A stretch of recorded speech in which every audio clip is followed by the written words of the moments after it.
Hi friends, నేను మీ Swathi creations. నేను చేసే వీడియోలు నచ్చినట్టయితే లైక్ అండ్ షేర్, కామెంట్ చేయండి, సబ్స్క్రైబ్ కూడా చేసుకోండి ఫ్రెండ్స్.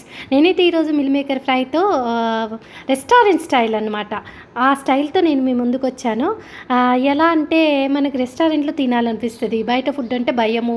వర్షాకాలం కదా, మరి బయట ఫుడ్ తినాలంటే కొంచెం భయం వేస్తుంది. అందుకే నేను ఇంట్లోనే చేసుకొని తిందామని అయితే ప్లాన్ వేసాను. ఈరోజు మిల్ మేకర్ కర్రీ రెస్టారెంట్ స్టైల్లో నేను ఎలా చేస్తున్నది అనేది మీకైతే చెప్తాను.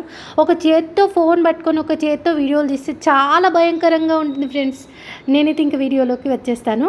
స్టవ్ పెట్టుకొని ఒక వాటర్ పోసుకోవాలి, స్టవ్ ఆన్ చేసుకోవాలి. ఫస్ట్ అయితే గిన్నె పెట్టుకోవాలి, దాంట్లో వాటర్ వేసుకొని మనం ఎన్నైతే మిల్ మేకర్ చేసుకోవాలనుకుంటున్నామో అంత క్వాంటిటీలో మిల్ మేకర్ని తీసుకొని వాటిని వేడి చేయాలి. కొంచెం డర్టీ పార్టికల్స్ ఏవైతే ఉంటాయో అవైతే పోతాయి ఫ్రెండ్స్. అందులో మనము మిల్ మేకర్ ఒక ప్లేట్లోకి అంతా వాటర్ ఒత్తేసుకొని మిల్ మేకర్ని ఒక ప్లేట్లో తీసుకొని దాంట్లో ఉప్పు, కారం, పసుపు వేసుకొని వాటిని మంచిగా కలిపి ఒక గిన్నె పెట్టుకొని నూనె వేసుకొని అందులో మనం ఏదైతే కలిపి పెట్టుకున్నామో మిల్ మేకర్ వాటిని వేసి ఫ్రై చేసుకోవాలి. ఇలా ఫ్రై చేసుకొని ఒక మళ్ళీ అదే ప్లేట్లోకి ట్రాన్స్ఫర్ చేసుకోవాలి.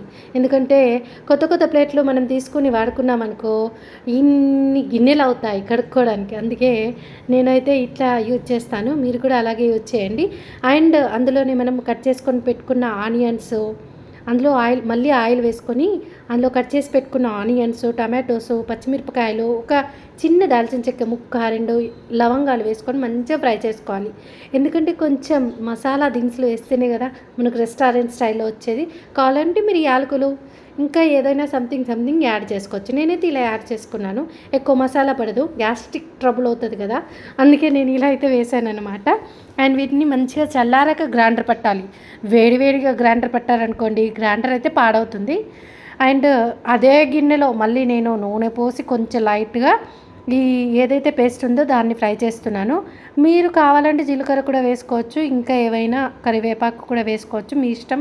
నేనైతే జస్ట్ నూనె వేసేసి పేస్ట్ వేసి అది మంచి వేగాక మిల్ మేకర్ ఏదైతే కలిపి పెట్టుకున్నామో అది కూడా వేసి మంచిగా ఫ్రై చేసుకొని థిక్నెస్ కోసం కొంచెం వాటర్ అయితే యాడ్ చేసుకున్నాను. ఇది బాగా ఉడికాక నూనె తేలాక మంచిగా అయితే వస్తుంది ఫ్రెండ్స్. దీన్ని చపాతీతో కానీ రైస్తో కానీ తింటే యమ్మీగా ఉంటుంది. Restaurant style meal maker curry నేనైతే ఈరోజు చేశాను. Thank you so much friends.